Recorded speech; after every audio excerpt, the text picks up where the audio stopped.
Hi welcome back to my YouTube channel. I am connected again, I am senior student. तो इस video में अपन बात करेंगे कि न्यू सिलेबस के अंदर लॉ का मतलब कितना वेटेज आएगा हर एक चैप्टर का। तो हम लोग चैप्टर वाइज वेटेज के बारे में बात करेंगे। ठीक है, ये मैं ICAI वाला से ही बता रही हूँ, मेरा खुद का नहीं है। और मैं फिर उसके बाद पास्ट एग्ज़ाम का एनालिसिस के हिसाब से मैं आपको ये भी बताऊँगी कि आप कितना हर एक चैप्टर से एक्सपेक्ट कर सकते हैं क्वेश्चन। तो लास्ट तक देखिएगा video. So let's get into the video. तो मैंने यहाँ पे सारे देखे, अब यहाँ पे सारे पॉइंट्स को जॉट डाउन कर लिया, मतलब कितना मार्क्स आएगा।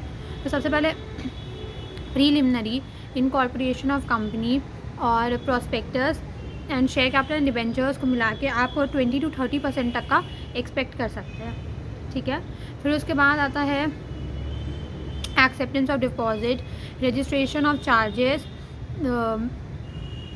एंड मैनेजमेंट एंड एडमिनिस्ट्रेशन को लेकर आप 20 to 30% तक का एक्सपेक्ट कर सकते हैं। उसके बाद आता है declaration and payment of dividend, accounts of company, audit and auditors, ये और फॉरेन कंपनी जो अभी आया कंपनी, मतलब इनकॉर्पोरेटेड आउटसाइड इंडिया, तो इससे आप एक्सपेक्ट कर सकते हैं 30 to 35% का। ठीक है, उसके बाद आता है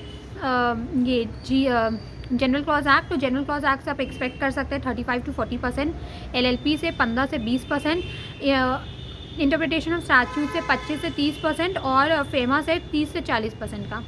ठीक है, तो इस हिसाब से आप एक्सपेक्ट कर सकते हैं। अब यहाँ पे देखो, मैंने ना पहले का मार्क्स वेटेज भी लिखा हुआ है, मैं आपको दिखा रही हूँ। ये देखो पहले मतलब कितना टोटल, मतलब मैंने एक वो रफ एस्टिमेशन लिखा हुआ है, ये देखो। और ये देखो, ये मैंने लिखा हुआ है, मैं आपको बता रही हूँ इसमें से। देखो प्रीलिमिनरी जो है ना, वो सिर्फ जुलाई 21 में 11 मार्क्स तक का आया था। बाकी हर एक अटैम्प्ट में वो 2 से 6 नंबर तक आप देख सकते हैं। ठीक है, उसके बाद आता है इनकॉर्पोरेशन। तो इनकॉर्पोरेशन आप 2 से 10 मार्क्स तक का एक्सपेक्ट कर सकते हैं। प्रोस्पेक्टस 3 से 10 मार्क्स तक का आप एक्सपेक्ट कर सकते हैं। शेयर कैपिटल 2 से 13 मार्क्स तक का। डिपॉजिट्स 2 से 6 मार्क्स तक का।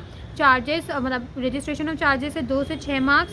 मैनेजमेंट से 4 से 20 मार्क्स तक का। मैनेजमेंट एक अटैम्प्ट में 19 मार्क्स तक का भी आया, तो 4 से 20 मार्क्स आप एक्सपेक्ट कर सकते हैं। उसके बाद डिविडेंड्स आप एक्सपेक्ट कर सकते हैं 2 से 10 मार्क्स का। और अकाउंट्स ऑफ कंपनीज आप एक्सपेक्ट कर सकते हैं 5 से 13 मार्क्स तक का। और ऑडिट एंड ऑडिटर्स आप एक्सपेक्ट कर सकते हैं 3 से लेके 10 मार्क्स तक का। ठीक है, उसके बाद आता है GCA। तो GCA से आप एक्सपेक्ट कर सकते हैं 4 से लेके 10 मार्क्स तक का। इंटरप्रिटेशन ऑफ स्टैट्यूट से भी वही है, सेम 4 से लेके 10 मार्क्स तक का। फिर उसके बाद आता है फेमा। तो वो न्यूली एडेड हुआ है, इसलिए उसका वो रिकॉर्ड्स नहीं है। कंपनी इनकॉर्पोरेटेड आउटसाइड इंडिया, वो भी न्यूली ऐड हुआ है, तो उसका रिकॉर्ड्स नहीं है।